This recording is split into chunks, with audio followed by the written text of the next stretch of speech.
Coach, congrats on the victory. If you could give us an opening statement about today's game.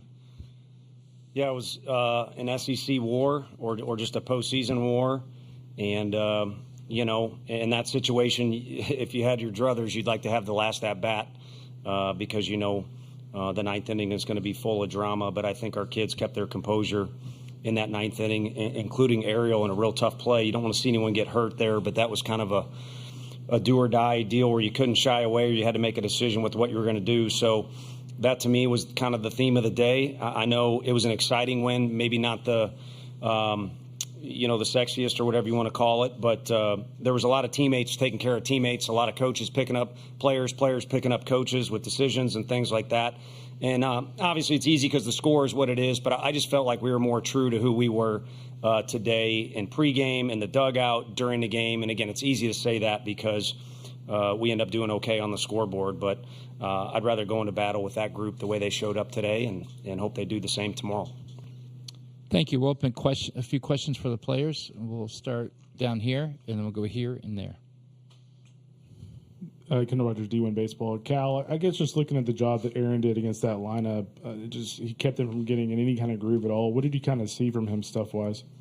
He was very competitive. We mixed pitches well, and he threw a lot of strikes, used his defense really well, and really just kept us in that ball game.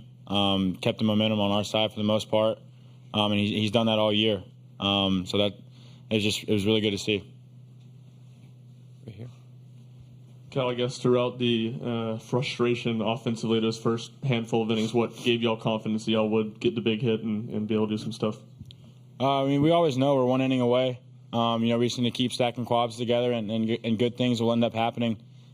Kid to my right put a good swing on a ball, and gave us a lot of momentum going late into the game. So we really just knew that, just keep doing what we've been doing all year. Just try and get quality at bats, pass to the next guy. Guy behind us has his back, and not try and do too much. Okay, back there, then down here. Matt Towery from World Baseball Network. Dylan, you guys left 6 runners in score position before you hit the 2-run home run that gave you guys the lead in the 7th. What's just the mentality for you guys to just be such dogs, when you guys are behind in the game like that? I thought as an offense we were just trying to, keep leaning on Cortez. He did a good job today, and we were just trying to get his pitch count up and get deeper into the pen. Questions for the players? Right here. Cal, why do you think Dylan's so good in those clutch moments? Well, he's already a quiet kid, but I think his heart, just kind of stays calm. His mind stays calm, and I feel like he's kind of built for those moments. He's done it all year, so let's hope he can continue doing that.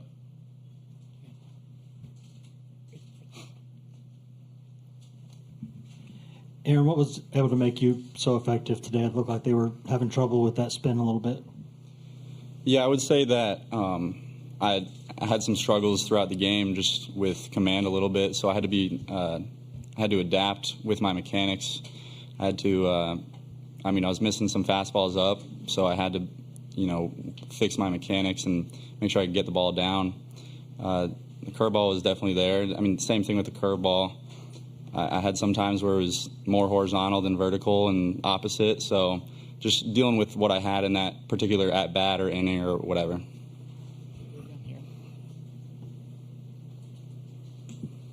Cal, your first hit was that 2-run home run. Just how good did that feel leaving the park and then obviously have back-to-back frames with home runs? Yeah, no, I felt pretty good. Finally, getting that first hit out of the way, whatever. But no, it felt good. Every kid dreams about playing at this stage, and then being able to do that late in the game like that was pretty cool and something I'll never forget. And then I feel like it just kind of kept us rolling momentum-wise, and I think that was in the 8th inning. So it just kind of set the tone for the 9th. Okay, one more question for the Doug Duda, ESPN Tri-Cities. Aaron, could you just talk about your pitching coach in Frank Anderson and what he means to you and what he has done for you? Yeah, he's been a huge help. He's really made sure I've locked in, and he kind of preaches that you just got to do your job, and it kind of makes me focus on the game instead of everything that comes around it. I mean, there's a lot of A&M fans that are trying to ball five me, so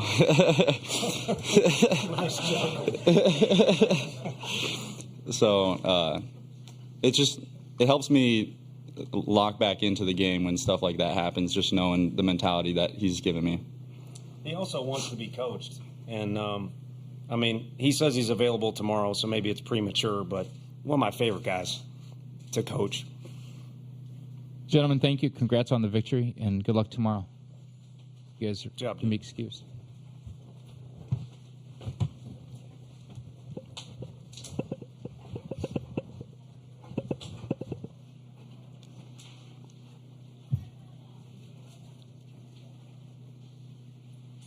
You go 1, 2, 3, real quick, and 4. Go ahead. Tony, I wonder if you could, Tony, right here to your right, if you could elaborate on that with Aaron and also the performance by Drew today in his last game.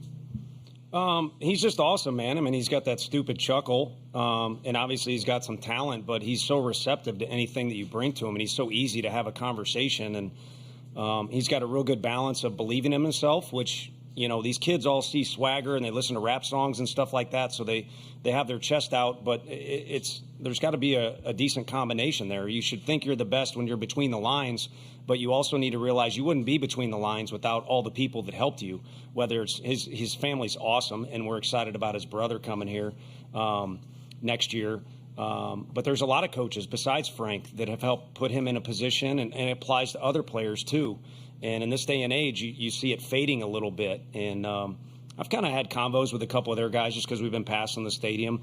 There's a lot of kids that are really talented for both teams, but also a lot of kids that just do it the right way. And it's helped both teams maximize what they have on their roster. And Combsy's fun as hell. He'd be a fun hang, man, but I guess I'm too old. And your other question was about Drew today. Yeah, he was what he did the other day, and he was what he did. You know, we weren't able to win his first game that he threw in Omaha for us, but our record when he pitches is pretty damn good. You guys can look it up and tally it up, whatever it is. But his record for 3 years was incredible, just in general. But then if you look at the outcome of the game, just when he was personally on the mound, it was phenomenal. And I think it, again, speaks to what type of person he is. Totally different than Aaron, but those same positive traits you really enjoy as a coach. And you never got out of your car going into our parking lot, wondering whether Drew was going to show up to work with the right mentality, whether he was going to be receptive to coaching, whether he was going to have an unselfish approach, and you always know he's going to hook it up on the field for you. Okay. 1, 2, 3, 4, 5.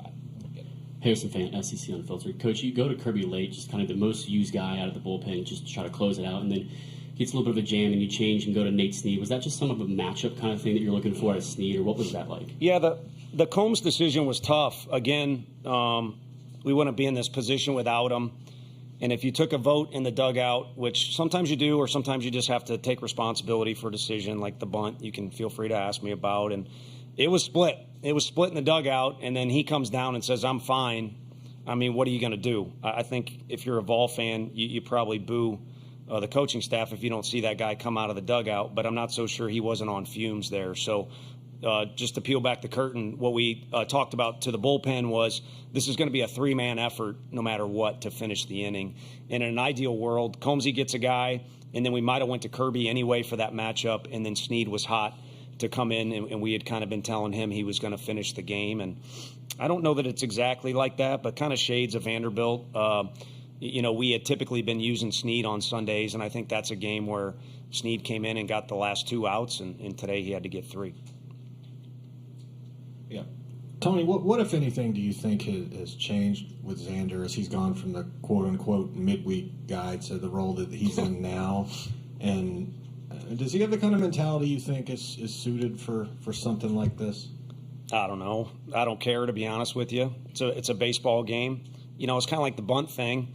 I wanted to throw myself off a ledge there because it looks like, hey, let's get Simo in a position where he can drive in 2 runs potentially, and then you take it off because Cal's in an advantage count. And I could explain the numbers and all that stuff. But the bottom line is you have to make tough decisions over the course of a game. And, you know, fans can tweet about them and say this or that. But The one thing, with all due respect, we wouldn't be here without our fans, is they get to do that on Twitter and voice their opinion, and then they get to go to the bars because I can hear. It goes all night long. I can hear from my level. And I wish I could do that, to be honest with you, too. But I grew up in this damn household with crazy Greg Vitello and kind of got into this deal right here. And with your decisions, you have to live with it. And when the game's over, we go back to the hotel, and I've worked with the guy across the dugout, too. No one's more invested than him, and we live with it, and you think about it, and then you start preparing for the next day. It's all you do. So trust me, it means a lot to us. You know what I mean? So, but having said that, I would like to come to the park and say, Aaron Combs, you're in the game, and that's the best feeling in the world. It's like having Redmond Walsh out there. We win. We won because he's good. We lose. I'll go ride or die with that guy any day of the week. So, we got a ball game tomorrow, and Xander's going to get to pitch again. To me, I'm more excited of the fact he gets another opportunity to run out there and do whatever the stuff is that he does. And I think, his progression has been just getting more comfortable. I mean, you got to kind of navigate through certain situations, whether it's pitching on the road, pitching in the postseason. You build up reps, and if you're smart, you got some aptitude, you probably get a little bit better at it. Here we go. 1, 2, 3, 4, 5. You said after Super Regionals that Cal's your guy, and obviously you've rode with him here through some struggles this week. Just why is he your guy, and why have you had confidence to keep going with him? Similar, same answer without getting too dramatic on you is he's a ball player, and he's an unbelievable kid, and he's so sound defensively. Peoples does it different. I think, you could argue he can match up with Cal with some certain things, but Cal has been our guy for a couple years, and he's experienced so much, and he knows how to, work or orchestrate a game from behind that position and be that leader. So, I don't know. He's our Jake Taylor, I guess. Okay, down here. Coach, I know it's probably easier during maybe a regular season game, but with what was at stake, when you guys are leaving a lot of runners in scoring position, how do y'all try to talk together as a team about not getting frustrated, feel like, those chances you had were slipping away and, it was going to be eating at the back of their head or something? Yeah, it's a delicate balance because we had bases loaded twice, I believe, and didn't have anything to show for it. And if you look at those at-bats, two of our best guys didn't necessarily look themselves. And I think it was probably because there's a little extra tension or a little extra try hard, but it's kind of hard to not have that. And then also Cortez is really good. And I think in particular, I don't know what he said, but in particular, I think he had a good day for himself as well. So there were a couple times where it's like, hey, we need to relax or change the mojo a little bit. But it was kind of the flow of the game. There's usually a flow to a game, even in the postseason where it's chaos. And, it was challenging for us. And I think the biggest thing is, just to relax and play ball. That's served us well. And I think that the tension stuff that maybe appeared a time or two since we've been here, it clearly doesn't work. Okay, right there.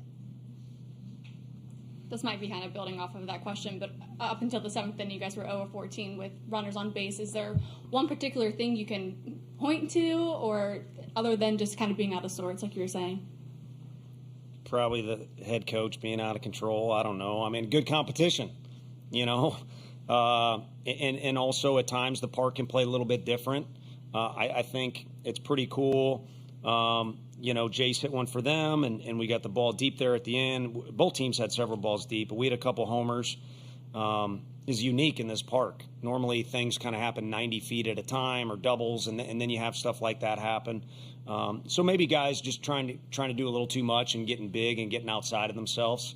I think sometimes you throw out shorten your swing in the dugout, but all it really means is just stay true to your swing that you train in the cage. And I'm sure the other team would argue, or other people that would listen to this for whatever reason, but I feel like we're in the cage more than anybody. So you might as well invest in that time, or let your investment, I should say, in the cage pay off and just use your swing. Ryan. First of all, solid Jake Taylor reference. I heard Thank that. you. Yeah. I did see a couple faces that were like, who the hell's that guy? He's not on either roster. But, all right, so walk us through the next 25 hours for you. Like, are you going to stay up all night going through scenarios, or what is your routine? No, I'm left one of my damn AirPods. I pulled a Xander and left one of them, so I had one in, and I could still hear the party out on the street. So last night was tough to sleep, but I'll put both those things in, and you just go sound machine, brown noise instead of white noise. For me personally, you can make your own selection. But yeah, you got to eat, you got to rest, you got to say hi to your family. Got some friends in town, so probably can't take in Omaha the way they will, but at least say hi to them. And I think you just got to be a dude because, you know, they're probably chomping at the bit to get back out there and the old backyard baseball redo or rematch. And I think our guys, just hearing their conversations, is kind of like, you know, 1-to-1 has kind of been the theme for us this year, you know, a lot of game threes. So you can't do that, though. You got to just be a dude and do those things and then start to kind of filter down, you know, to game time. And we'll approach pregame as we see fit. And then 6:09, you just play ball. Okay, all the way in the back. Tony, I kind of asked Aaron this. Frank's a small-town Nebraska boy. Is there any benefit to that? And just talk about what he's done. He's been around the block a few times, but specifically with this year's staff to get you ready for the final game of the year. Yeah, he acts like a small-town guy. Well, I guess, I shouldn't have said that. No offense to anybody, but no, we like giving him crap because he dishes it out to so many people, including umpires and things like that. I think we got that under control for now, and he's been around the block starting with his roots. I mean, I love the fact that he basically forced his way into coaching. I mean, he's doing laundry at a junior college when things were different, and he's a self-made man. And he's been in about every situation you can imagine, including the situation we're in tomorrow. But he's just given me comfort from day one. You know, one, to have somebody that had head coaching experience, somebody that could relieve the stress of kind of what's the most important thing, coaching up the pitchers. And on top of that, it's kind of like a campfire. Anytime we're up in the office or at a table and he wants to tell a story, he knows baseball about as well as anybody. And I was talking with one of the umpires. We ran into each other at a coffee shop, and what a weird conundrum. He's so competitive and ornery when he's in uniform, and he tries to hide it, but he's one of the best individuals I know. If someone's sick, he's the first one to do, heck, just get soup for somebody, which these kids all DoorDash crap now. I don't know if he knows that or not, but he's one of the more caring and kind-hearted guys there is, which is insane if you haven't been next to him, because when he was at other schools and we were competing against him, I would have thought the opposite. Let's put it that way. So a benefit just to having him on our staff, and certainly a benefit that he's got the experience that he does. Okay, last question. Tony, what went on with Christian Moore there on that slider, that play at second base, and is there an update on him for tomorrow? Yeah, I mean, he was doing media and stuff afterwards, so I didn't have a personal conversation with him, but we had a couple sliding into second, just, you know, back of his leg was something that came up during Evansville, and, you know, he made an outstanding play out there, so it's not like he can't move around, but we just felt like with the potential situations coming up, you know, it made more sense for Ariel. And I say we, I mean, eventually you put Ariel out there. But, you know, yesterday did what I thought was the best thing. But at this point, it's kind of up to Hunter, you know, being out there, or Simo being out there, who's going to play center, who's going to play right. They've made me look smart, and they've gotten us as far as they have. And the other thing they've done is made me a happy fella. I already, you know, got emotional. Try not to wuss out here on you, but if we won a belt at all or any kind of trophy, you know, today it was the same as A&M. We got to be around each other more than any team in the country. And we had a dry erase board meeting, and the guys wanted to lead the country in velo and you know, RBIs and all kinds of crazy stuff. And it was kind of a trick question. What the coaching staff wanted to lead the country in is, you know, unselfish type thing, having fun, and getting to be around each other as much as possible. So I know Hot Sauce was here. He can respect the belt analogy. So we at least brought one belt home today. Coach, congrats. Best of luck tomorrow, and thank you for your time. Thank you. Appreciate it.